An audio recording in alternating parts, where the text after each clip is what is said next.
This is a video tutorial to describe how Tax-Aide leaders can use the Excel spreadsheet available on the portal to obtain reimbursement. I have logged on to the Excel spreadsheet that's available on the ShareNet, which we talked about a few minutes ago, and these are the directions which come up on the first tab. There's quite a bit of verbiage here, and it would probably take a couple of pages to print it all out, but I do think it's worth reading. It will be a good background on how the whole system works. But let me start with the statement sheet and say that the green tabs indicate a fillable form using a menu, and I'm going to select, I'm in the wrong spot already, I'm going to select the greatest possible reimbursement rate, but really we want volunteers to take what they need, and it may well be less than this. I'm going to select my position, which is as a district coordinator, and that's somewhere on this list somewhere. There it is, right here. My state is Maine, so I'll scan down for that. So coming along, right there. Maine is a 1. And down here, if you're going to take flat rate, this can be changed using the menu to a yes. I'm not going to change it. And I'm going to use escape to put away the yellow information box. The next one says, are all the expenses going to be used from a state's donated funds? And the answer to this is no. Although I don't know that you have to answer it, I'm going to do that now.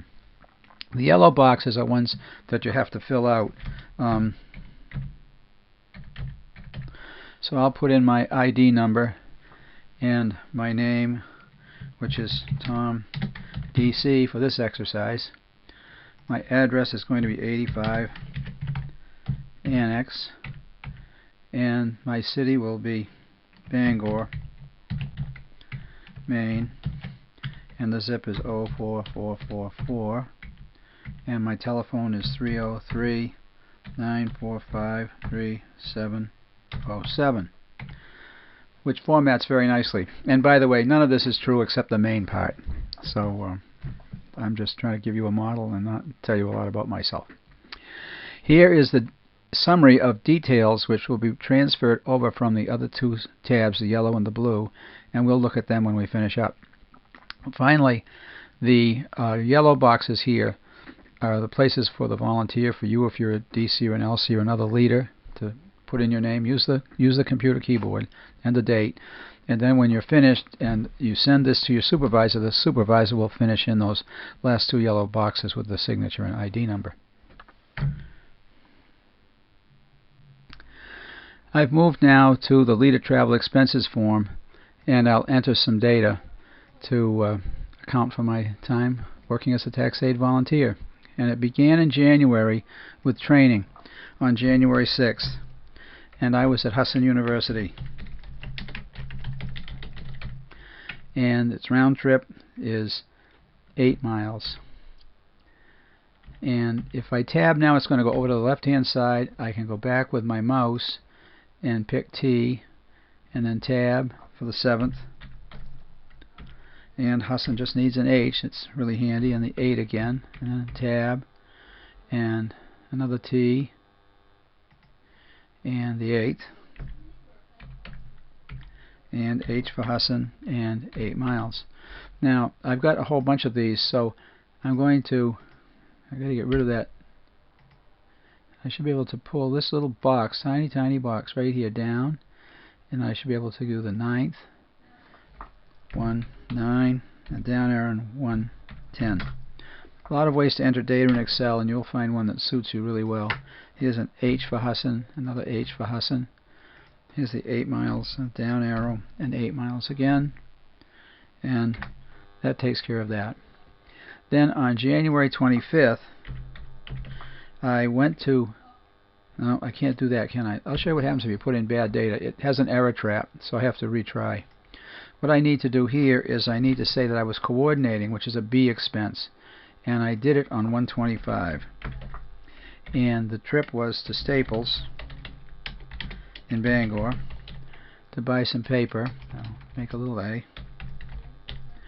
And that trip was 6 miles. Then I began counseling. So I want some I expense, which is right here. I began on February 1st, and I went to Bangor Public Library, That's 10 miles from home. And I paid a $4 parking fee. You just have to put in the integer. You don't have to put in the pennies. And this is something I did a whole bunch of times in the course of the season. I'm just going to pull this down to give myself a whole bunch of blank spaces. And then I'm going to go on the 2nd of February to Eastern. Got to spell this right.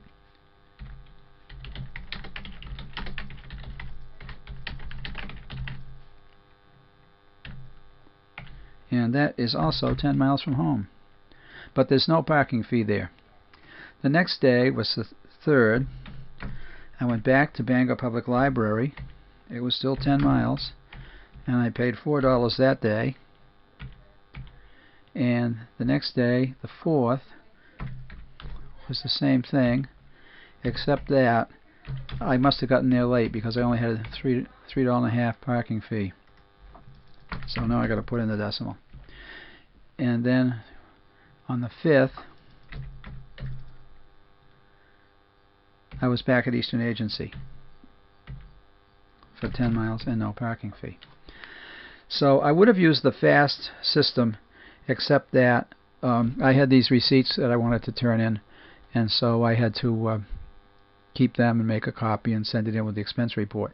Now I've got a whole bunch of data I didn't need. I knew that would be the case, so I'm going to highlight it and then just hit the enter, and that's done.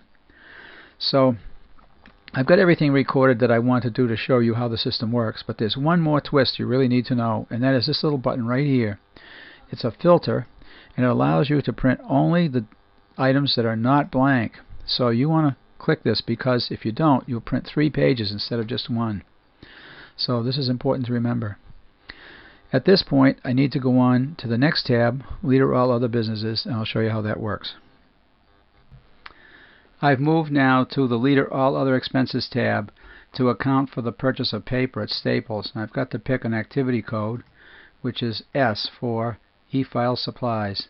I bought them on January 25th, and it was at Staples, Bangor, and it was $25.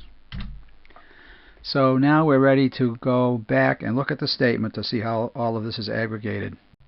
Well, here we are back with a summary, and we can see the $25 for the paper purchases here up in the top part of the report, and then the travel to get to Staples, the individual counseling expense, which includes the parking receipts, and the training expense.